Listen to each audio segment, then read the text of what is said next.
Atenção, vai começar agora uma teleaula de processos de fabricação, do curso profissionalizante. Este módulo tem um total de 80 aulas. Hoje você vai assistir a teleaula número 26. Bons estudos!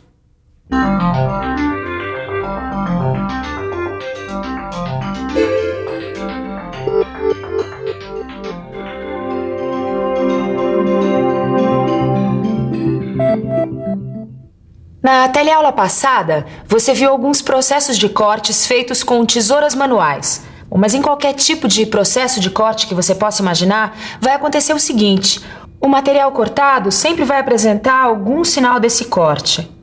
Arestas, rebarbas, cantos vivos, que se não forem retirados, podem ocasionar algum acidente ou então prejudicar o alinhamento da peça. Bom, como resolver esse problema? É o que você vai ver na teleaula de hoje. Hoje você vai conhecer uma operação muito útil que permite eliminar esses excessos de materiais, até mesmo se eles estiverem em locais em que a máquina não possa alcançar. É a limagem. Vai aprender sobre os diversos tipos de limas e seus usos e quais os principais passos no processo da limagem. Você vai ver que o processo da limagem é quase todo ele manual, embora ele possa ser realizado dependendo das circunstâncias com o auxílio de uma máquina. Você está preparado? Então, vamos lá. Nossa teleaula de hoje está apenas começando.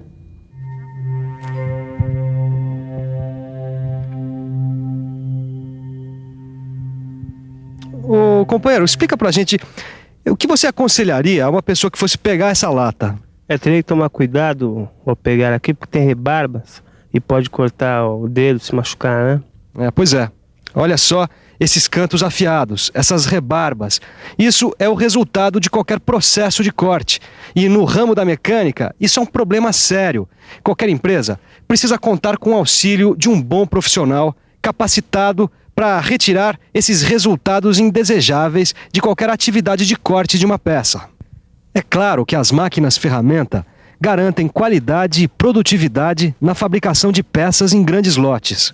Mas existem circunstâncias em que as máquinas não são adequadas e aí se faz necessário um trabalho manual de ajustagem que depende muito da perícia de um profissional.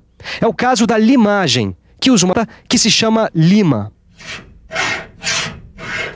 A lima é uma ferramenta fabricada, na maioria das vezes, com aço carbono temperado. Ela tem nas suas faces esses dentes cortantes aqui, que são chamados de picado. É com esses dentes que a lima realiza a operação de limagem, como essa que eu estou fazendo nessa peça aqui. Dá só uma olhada. Com a limagem, eu consigo retirar uma camada extra e indesejável de material. Agora, não é só pegar qualquer lima e ir limando, não.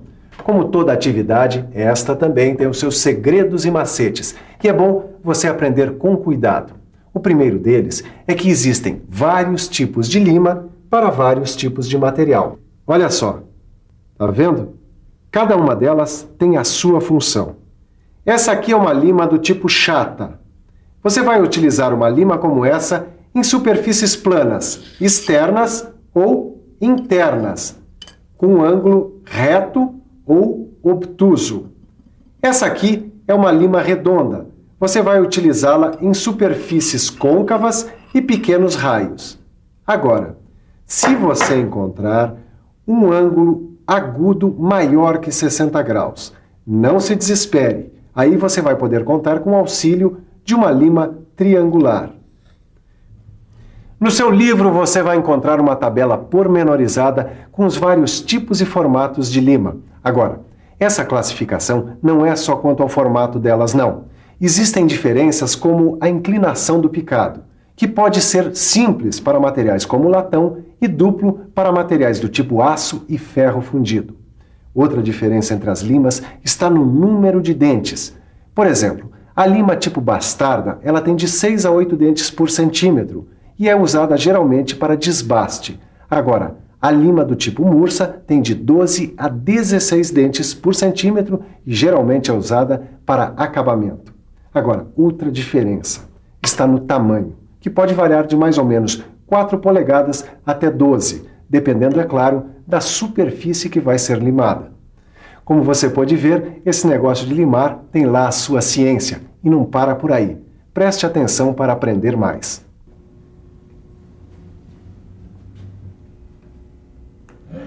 Peraí, Caio. Essa aí não é das limas novas? É sim, Silva, por quê? Como por quê, Caio? Já esqueceu? Ué, tô fazendo alguma coisa errada aqui? Claro que tá, né, Caio? Você tá usando uma lima nova numa peça fundida, ainda com areia do molde, rapaz. E é mesmo, Silva, agora que eu me lembrei. Vai desgastar muito rápido o picado. Mas pode deixar que eu vou trocar. Isso, arranja uma lima que já esteja bem gasta no corte de materiais macios como o latão e o bronze. Esse é um dos muitos cuidados que o profissional que trabalha com limagem deve ter. Usar lima nova somente em materiais macios. E depois, então, que ela já estiver bem usada, aí sim usar em materiais mais duros. Mas não é só isso. Caio, eu vou dar novamente algumas dicas sobre os cuidados com as limas, tá? Esse é o tipo de coisa que nunca é demais repetir. Pois bem, não fique alternando os lados da lima. Use um dos lados da lima até gastar e depois passe para o outro. Bom, isso eu já estava fazendo, Silva.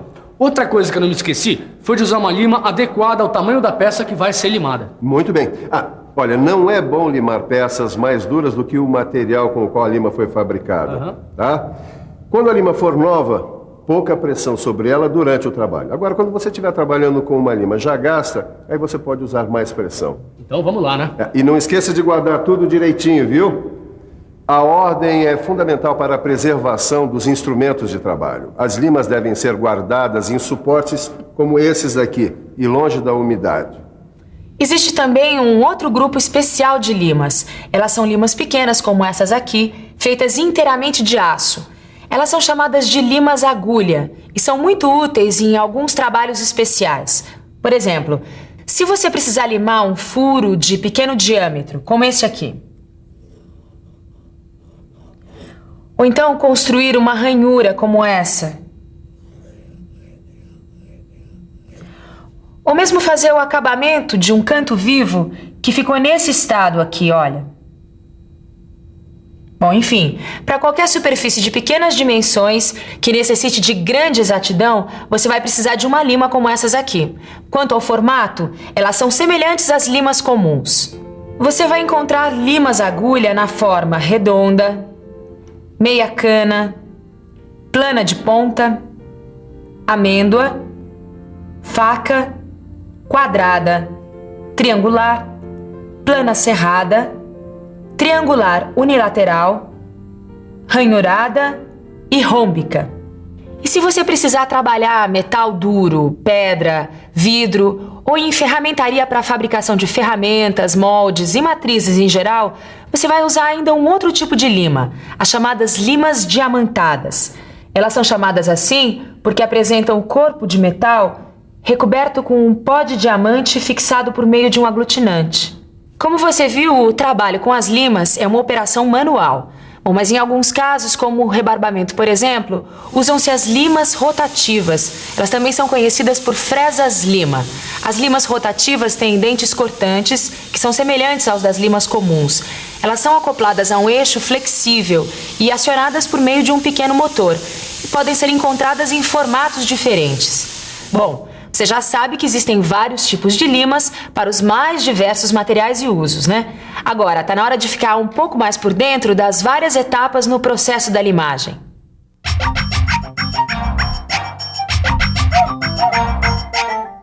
A limagem manual pode ser realizada por meio de várias operações. Você pode, por exemplo, ter de limar uma superfície plana. Esta operação vai produzir um plano com um grau de exatidão determinado por meio de réguas. É útil na reparação de máquinas e em diversos tipos de ajustes. A limagem de uma superfície plana paralela produz um plano paralelo cujo grau de exatidão é controlado com o auxílio de um instrumento como o paquímetro, o micrômetro ou o relógio comparador, e é empregada na confecção de matrizes, em montagens e ajustes diversos.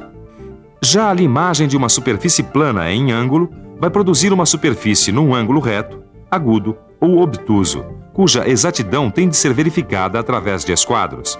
É utilizada para a confecção de guias de diversos ângulos, rabos de andorinhas, gabaritos e cunhas.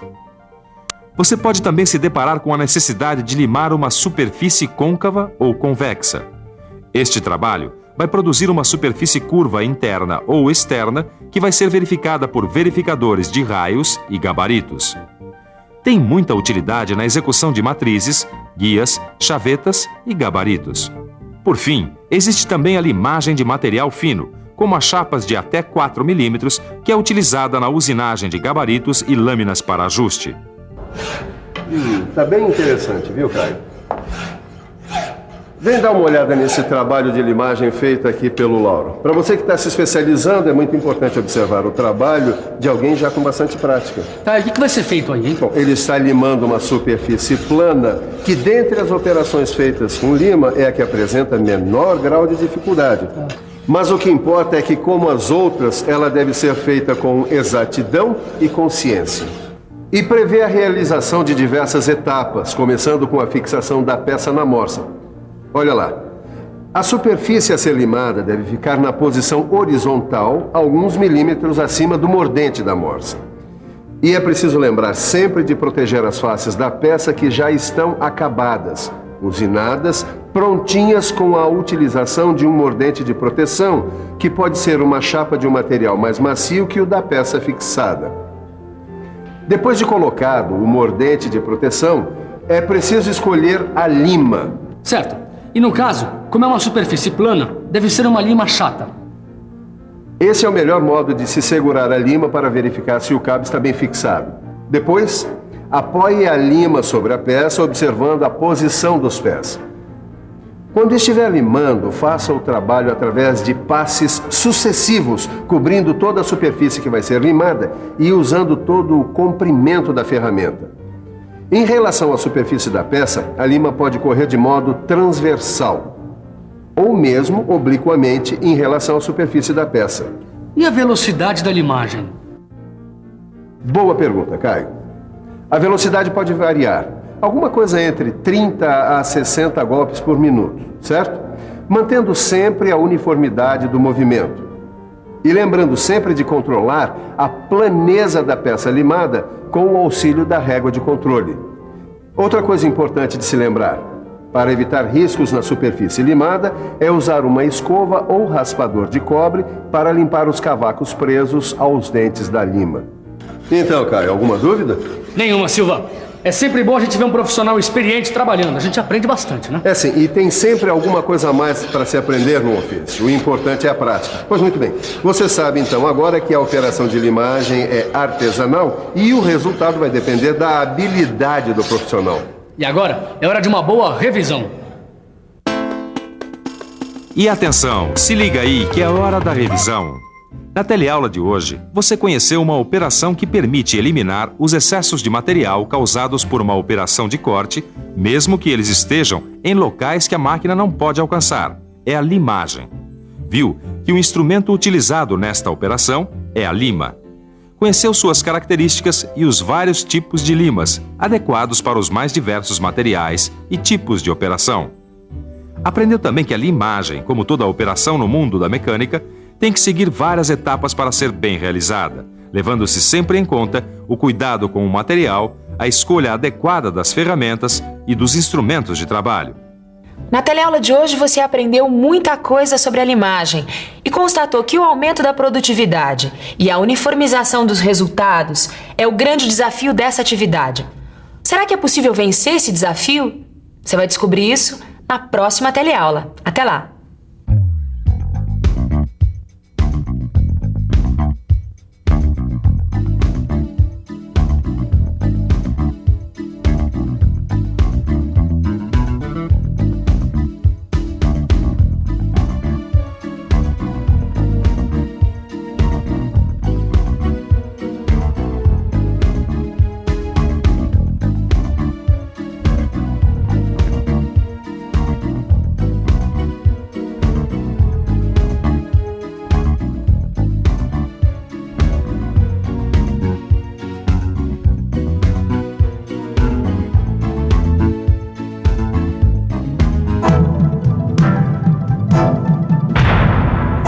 Telecurso 2000, um programa de educação do Sistema Fiesp e da Fundação Roberto Marinho.